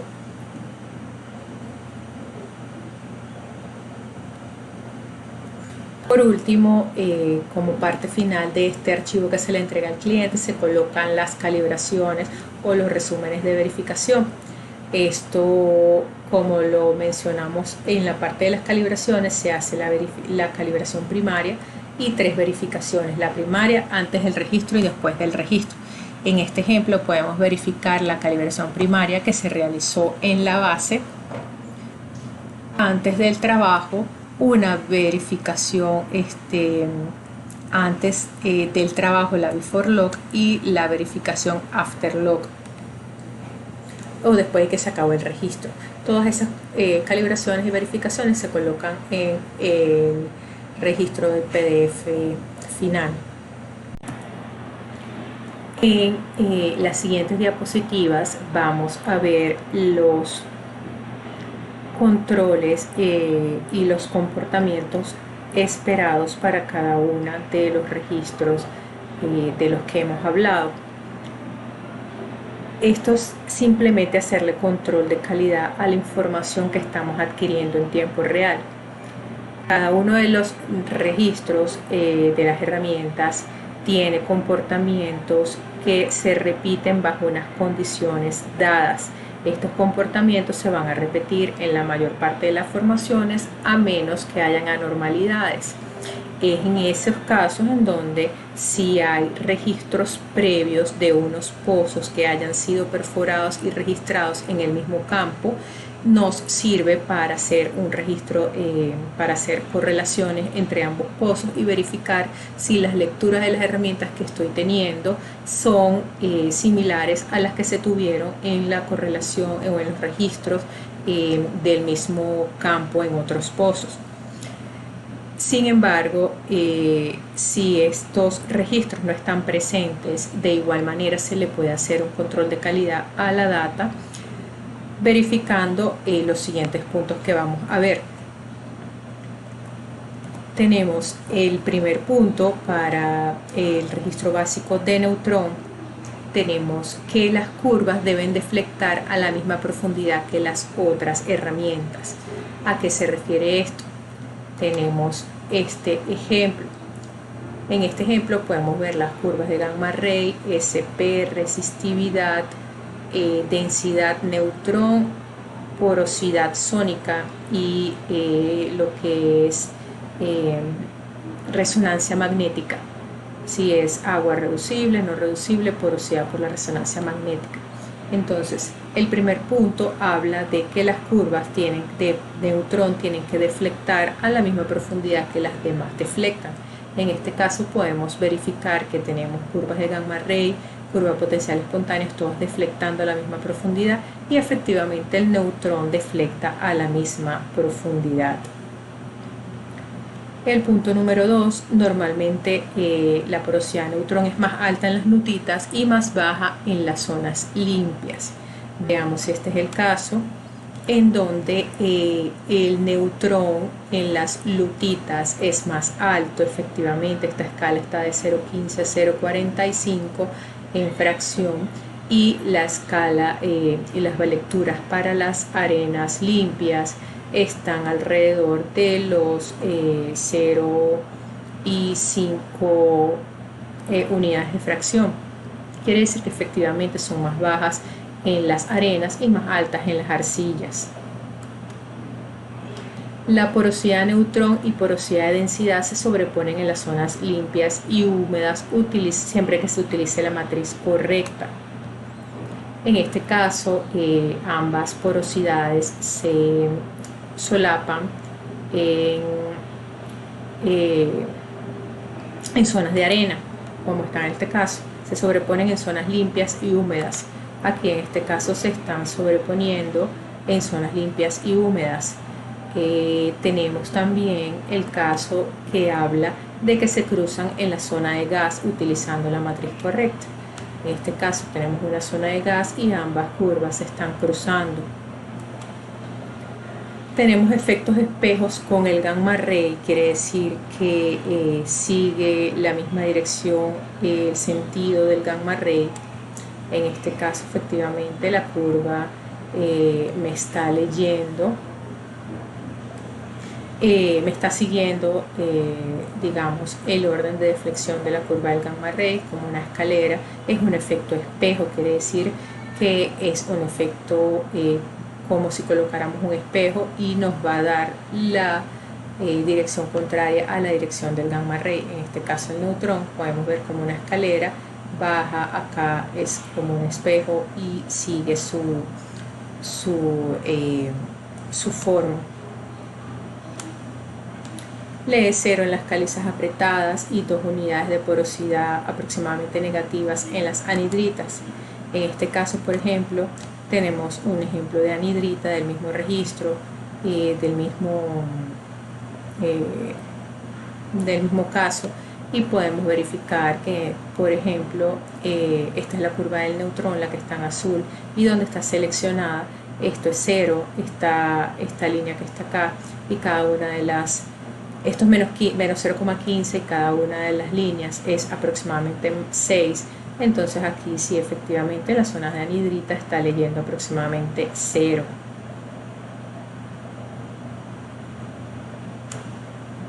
Luego seguimos con el control básico de densidad.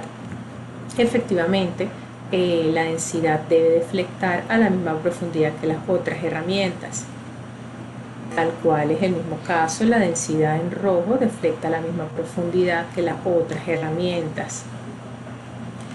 La porosidad sónica y la porosidad de densidad se sobreponen en las zonas limpias y húmedas utilizando la matriz correcta.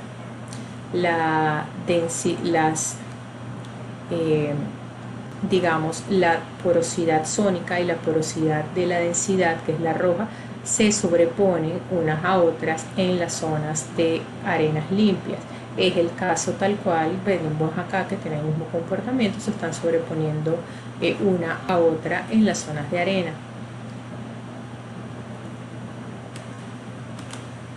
Tenemos que las porosidades sónica y densidad se cruzan en las zonas de gas utilizando la matriz correcta, que está afectado el factor fotoeléctrico por los lodos pesados, quiere decir por los lodos donde haya gran cantidad de varitas o de aditivos que se le hayan echado para colocarlo más denso. Estos efectos pueden ser mayores en las zonas de caverna y zonas permeables. Si yo veo que el registro está afectado, el factor fotoeléctrico está siendo afectado, o es muy alto, lo primero que tengo que verificar es si el lodo tiene contenido de varita. De ser así, este comportamiento queda justificado, queda explicado por la adición de elementos al lodo y se puede dejar en los remarks o en los comentarios, dependiendo por supuesto de el análisis y el procesamiento de la data, que también vaya a ser el departamento de geociencias, que son los que tienen la última palabra.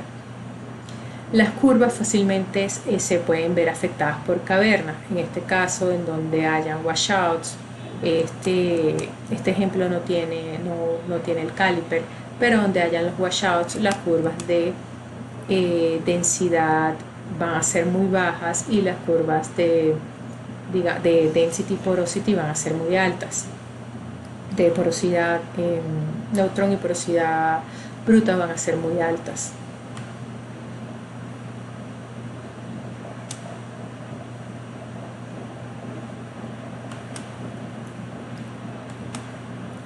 Tenemos que en las formaciones donde la porosidad sea cero, la densidad bruta debe leer lo que lea dependiendo de la formación que sea.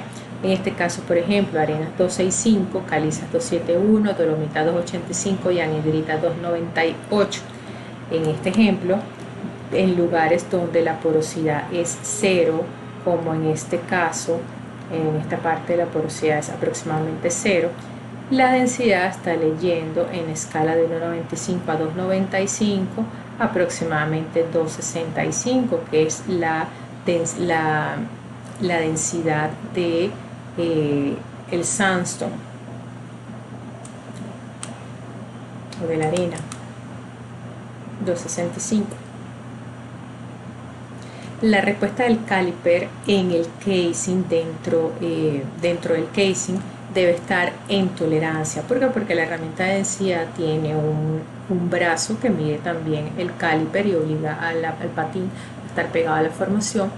Y dentro del casing, si el casing es de 9,5 octavos, de 9,625, las lecturas internas tienen que coincidir más o menos 0,1 pulgadas.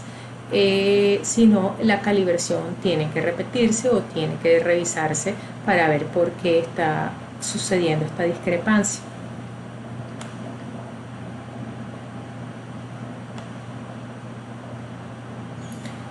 Podemos observar también que donde la arena es aproximadamente tiene porosidad cero y tenemos 2,65 que es la densidad de la arena, las lecturas acá en este lugar tenemos factores fotoeléctricos aproximadamente del valor esperado, que es 1,8 para la arena, tal como lo dice acá la tabla. Lo podemos utilizar como control de calidad. Tenemos registros básicos, digamos, curvas básicas que debemos verificar en los registros de resistividad para ver que de verdad estén leyendo apropiadamente las herramientas. En este caso de la resistividad, de igual manera debe deflectar a la misma profundidad que las otras herramientas, como podemos ver en el ejemplo. Las curvas de resistividad, que son estas que están acá, deflectan a la misma profundidad que todas las demás curvas. Las curvas deben sobreponerse en arcillas y separarse en zonas permeables. En este caso tenemos una arcilla y las curvas están todas sobrepuestas una de otra según las diferentes profundidades de investigación, y en las zonas permeables como las arenas se separan. En este caso podemos ver que está la resistividad de la zona invadida, la resistividad de la zona lavada, de la zona invadida, y la resistividad vertical y resistividad horizontales. Acá tenemos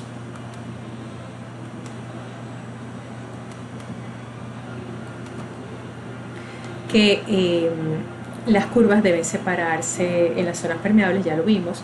Revisar que en este caso también hayan otros indicadores de que las zonas son permeables, que tengamos el caliper, las lecturas de micro laterolog, las lecturas de porosidad, las litologías que sean consistentes con que de verdad tengamos una separación en la zona permeable, porque es esto, si la herramienta por alguna razón está mostrando una mala lectura y está separando las curvas en una zona donde todos los demás indicadores de permeabilidad no están mostrando permeabilidad, pero la resistividad sí, tengo que revisar si efectivamente mi herramienta está leyendo bien.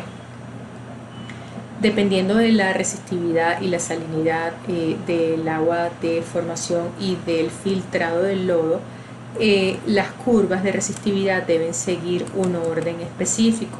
Por ejemplo, en este caso no tengo las curvas a diferentes profundidades de investigación, pero tienen que seguir la curva de más shallow o la curva de 10 debe estar antes que la curva de 20, la curva de 30, de 60, de 90, dependiendo de la salinidad del fluido de formación y la salinidad o resistividad del agua de formación.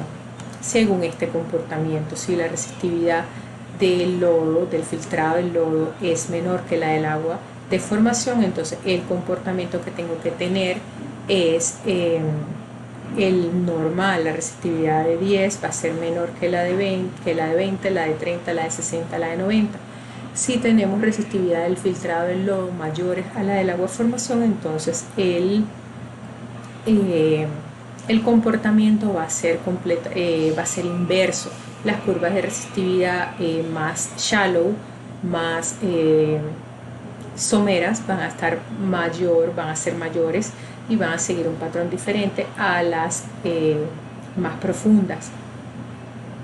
Las herramientas inductivas pueden que no funcionen correctamente en ambientes no acorde a sus especificaciones. Si por ejemplo tenemos zonas altamente resistivas y estamos corriendo un registro de inducción a través de la emisión de corrientes y campos magnéticos y la zona es altamente resistiva, probablemente no vamos a poder tener un funcionamiento correcto de la misma.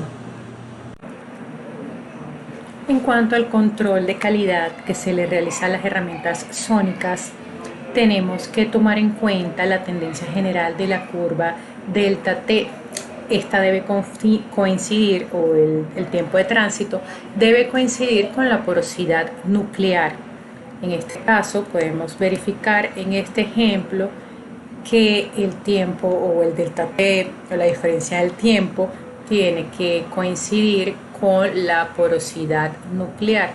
En este caso, esta es el delta T, esta es la porosidad nuclear y efectivamente coincide, en este caso acá, coincide acá.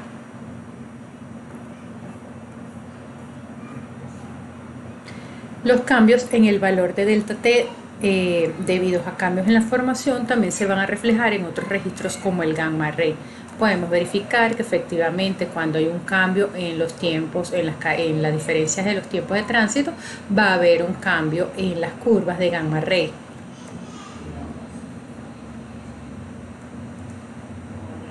Los tiempos de tránsito deben ser generalmente paralelos o superpuestos, esto dependiendo de la herramienta. Por ejemplo, los tiempos de tránsito que van en parejas T1 y T3 deben suponerse, el T2 con T4 también deben superponerse y los dos pares entre sí deben ser paralelos. En este caso, en este registro no tenemos los tiempos de tránsito por separado, pero tenemos en tiempo real, cuando vamos registrando presentaciones que nos muestran estos tiempos de tránsito y que podemos estar monitoreando para tener un control de calidad a medida que vamos haciendo el registro. Además, el registro bajando es muy importante. ¿Por qué? Porque si tenemos una detección incorrecta de las curvas, esto se puede identificar a través de los tiempos de tránsito. Si tenemos una disminución brusca en el tiempo de tránsito, seguramente la herramienta está ante la presencia de ruido. Si tenemos un aumento pronunciado del tiempo de tránsito, podemos estar ante la presencia de un cycle skipping o que la herramienta se está saltando algunas señales debido a los washouts. Si tenemos comportamientos del tiempo de tránsito plano, quiere decir que podemos estar ante la presencia de gas o de arribos de lodo, pues debido a la presencia del gas. Si nosotros hacemos un registro bajando y nos damos cuenta de estos problemas de detección de la herramienta, podemos reparar o podemos realizar las recomendaciones necesarias para poder solventar la detección y ponerla de forma correcta en la herramienta y poder registrar el registro principal y la repetida con los parámetros adecuados. El mejor control de calidad que se le puede dar a cualquier herramienta es verificar que en las condiciones conocidas lea lo que debe leer.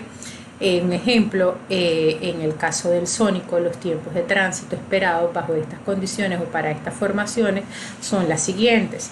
Ejemplo, en el casing tiene que estar leyendo aproximadamente 57 microsegundos por pie, en la anhidrita 50, en la sal 67. Si tenemos este ejemplo acá, podemos observar que en la anhidrita tenemos las lecturas del tiempo de tránsito, esto es una escala del 40 al 140, aproximadamente lee 50, tal como aparece acá los valores esperados. En la sal 67, acá está leyendo aproximadamente unos 60 y casi 70 microsegundos, lo que corresponde con estos valores.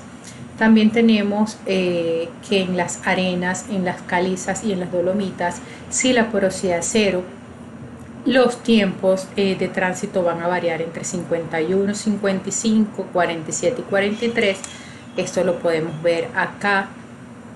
Por ejemplo, en sitios donde la porosidad sea cero, los tiempos de tránsito para las arenas van a ser aproximadamente 40, 50, 60, entre 55 aproximadamente.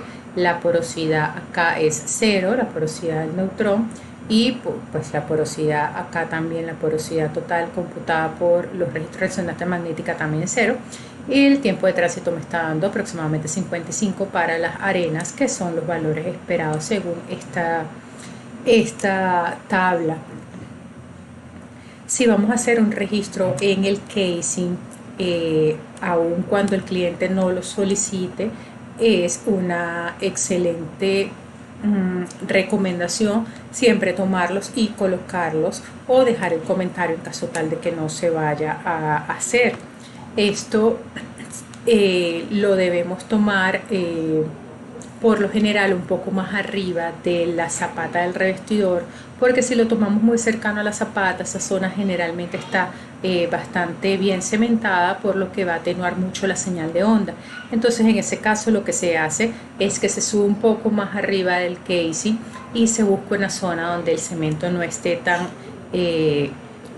eficiente, tan bueno, y se toman las lecturas y se verifica que efectivamente las lecturas del sónico en el casing me den 57 microsegundos por pie.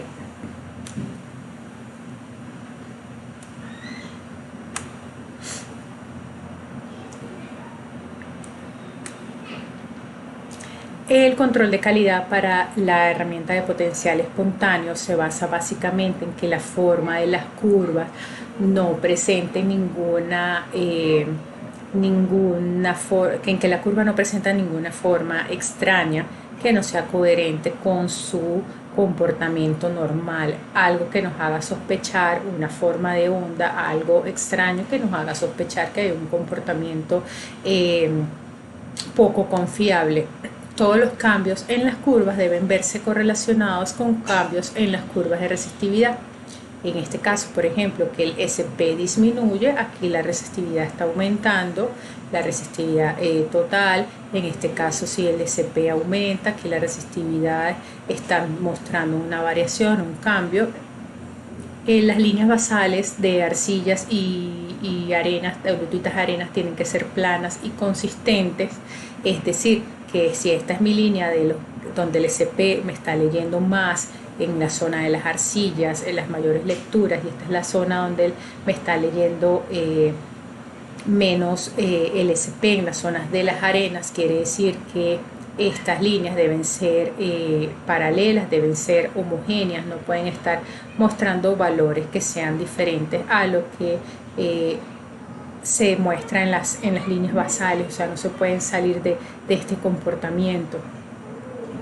En circunstancias normales donde la resistividad del filtrado del lodo sea mayor a la resistividad del agua de formación, el SP va a reflejar el mismo comportamiento de la curva del gamma ray. En caso que sea al contrario, entonces la deflexión del SP va a ser diferente, va a ser contraria, va a ser negativa a las curvas del gamma ray. Eso lo vimos cuando en el momento que hablamos del registro de potencial espontáneo, pudimos verificar cómo se seguían las curvas del gamma ray y del SP dependiendo de la salinidad del agua de formación por la cual estaban atravesando las medidas, los valores. El gamma ray no tiene como tal mediciones de calidad más allá de verificar que el mismo no sea un gamma ray constantemente alto o constantemente bajo. Si este gamma ray es constantemente alto, podría deberse a que hubo una mala calibración, hay potasio en el lodo que no se corrigió, hay formación activada debido a que se han realizado múltiples pasadas con herramientas radioactivas, o que el sensor del gamma ray está ubicado por debajo de la fuente radioactiva, y una vez que pasa la fuente radioactiva deja activa la formación y por lo tanto el sensor de gamma ray va a verse afectado. Podemos haber dejado puede ser que el detector se encuentre activado o que el detector de gamma que haya una fuente radioactiva cercano al detector de gamma ray. Esto aplica para sobre todo las mediciones que se hacen en superficie cuando se está chequeando la herramienta. Por el contrario, un gamma ray constantemente bajo puede indicar otro tipo de problemas como mala calibración, que el lodo con el que se está perforando sea pesado, tenga varita y no se haya corregido, o que el cristal de la herramienta esté roto. Para poder asegurarnos que el registro de gamma ray que estamos tomando sea un registro de calidad, debemos hacerlo a la velocidad correcta.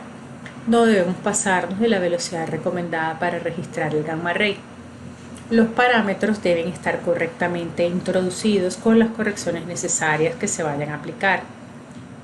La diferencia entre la calibración antes y después del trabajo en el sitio del pozo no debe exceder los 15 GAPI.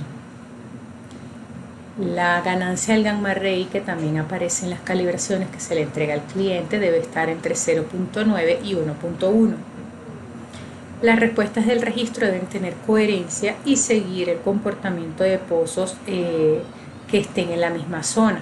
El comportamiento del gamma ray no debe ser muy diferente al de sus pozos vecinos.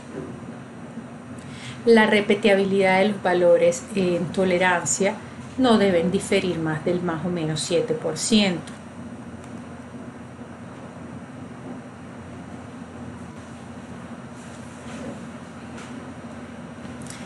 Tenemos registros básicos de resonancia magnética. En este caso, la porosidad de la resonancia magnética debe coincidir con la porosidad de densidad de neutrón en formaciones que estén llenas de agua limpia. Por ejemplo, en el caso del ejemplo que tenemos acá, las porosidades de la resonancia magnética tienen que coincidir con las porosidades de densidad neutrón en las zonas llenas de agua limpia. Por ejemplo, en este caso tenemos que ambas porosidades coinciden.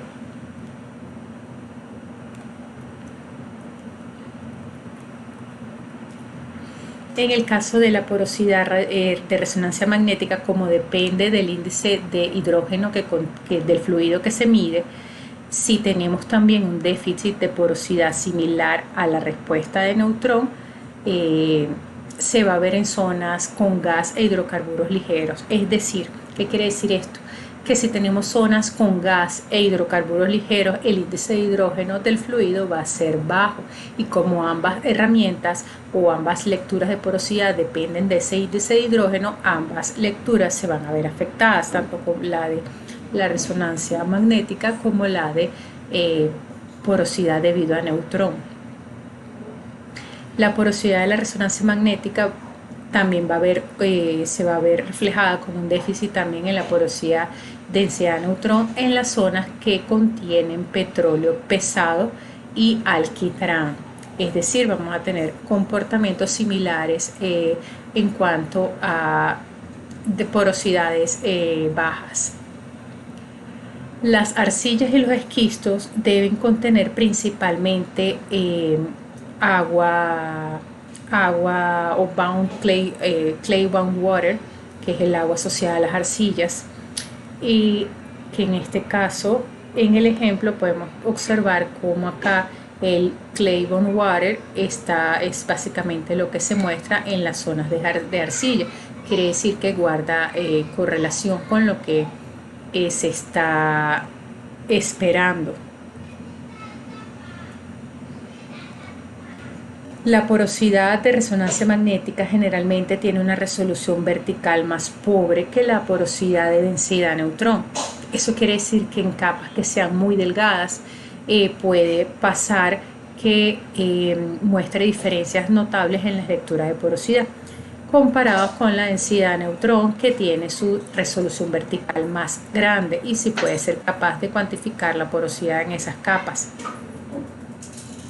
La porosidad de la resonancia magnética no debe presentar picos durante el registro, es decir, que tiene que ser lo más homogénea posible, sin picos extraños o picos pronunciados.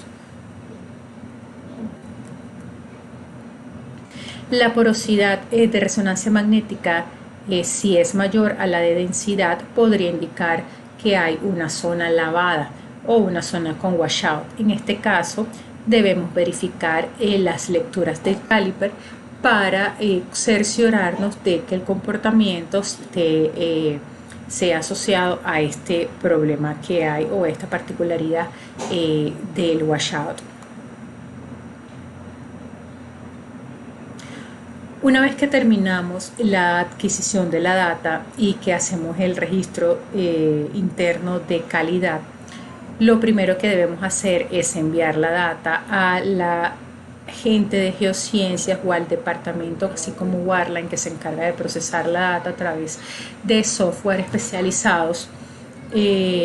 Este segmento en la parte de Baker Hughes se llama geociencias, pero en cada una de las empresas se cuenta con un departamento para lo mismo.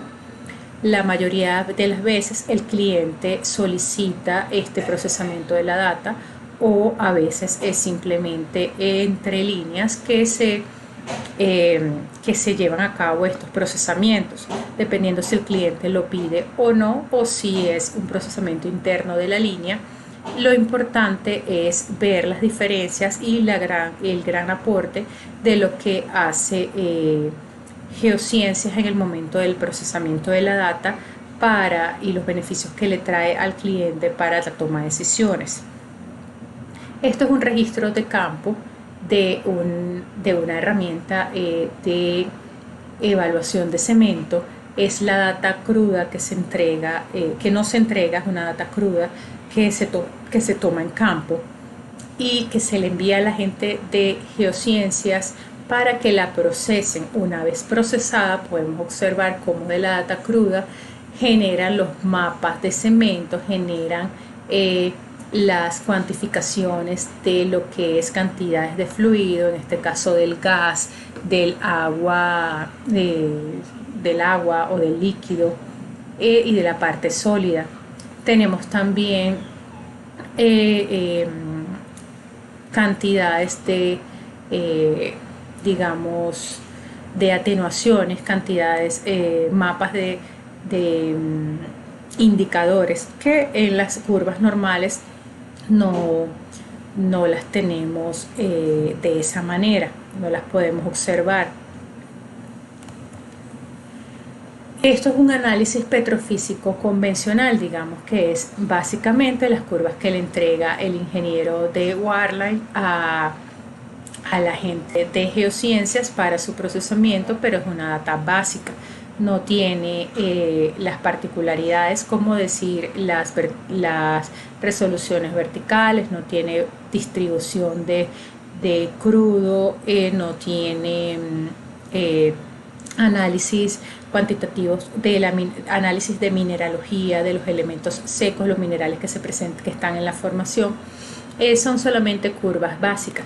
A raíz de esta información, el personal, los software y el personal altamente capacitado que hace el procesamiento de la data puede mostrar información que es de gran ayuda para el cliente en el caso de tomar sus decisiones. Por ejemplo, en este caso, esta era la zona prospectiva que se quería cañonear inicialmente, y con el análisis detallado de las resistividades verticales realizado a través de esos procesamientos, pues se pudo determinar que esta zona también era prospectiva y se pudo tomar como una zona productora. Esto no lo hubiésemos visto con el análisis solamente de la información que se recopiló en campo. Otra información adicional es las fracciones de elementos químicos que se encuentran en la formación, para dar un modelamiento preciso de qué tipo de mineralogía y litología se encuentra en esta misma formación, en donde el análisis inicial es un análisis básico. Aquí tenemos la cantidad de elementos, los pesos por fracciones y los mapas de litología y mineralogía. También se hace el procesamiento inicial de la distribución del crudo pesado a través de la información de la resonancia magnética, y se generan lo que son las curvas y los mapas de distribución de T2 que nos dan pues la distribución del crudo pesado dentro del reservorio. Tenemos los análisis de porosidades, permeabilidades, el modelado de esfuerzo a través del análisis de la data sónica acústica y las diferentes aplicaciones que se le dan a cada uno de estos procesamientos, dependiendo si queremos hacer análisis de estabilidad de hoyo, análisis de porosidad, permeabilidad, o dependiendo de lo que el cliente desee, que son análisis específicos y enfocados en ciertas necesidades que el cliente tenga y que son posibles gracias al procesamiento de la información. Tenemos las zonas en donde los registros muestran presencia de gas y el procesamiento que se le da a la data a través de software y de ecuaciones, modelos matemáticos aplicados. Se puede verificar efectivamente la presencia de este gas y las cuantificaciones de volúmenes. Por ejemplo, en este caso, los registros de densidad de neutrón muestran que hay efectivamente gas en esta zona, pero no sabemos cuánto gas hay. A través de software como el 3F Gas View es capaz Geociencias de cuantificar los volúmenes de gas que se encuentran y de crear pues estos mapas litológicos en donde podemos verificar qué tipo de fluidos se encuentran o qué tipo de litología se encuentra. Finalmente, podemos concluir que los registros eléctricos siempre han estado presentes desde los inicios de la industria petrolera y van a seguir estando allí por ser la forma más rápida y económica de tomar los datos petrofísicos necesarios para caracterizar y evaluar el yacimiento. Tomar registros con Wireline es más que bajar un cable, es una serie de procesos que involucran mucha dedicación, compromiso y experiencia para que el objetivo final, que es el de capturar la información, sea logrado de forma segura y completa. siendo la calidad de la información que se le entrega al cliente y su precisión los objetivos primordiales de esta actividad. Muchas gracias por su atención.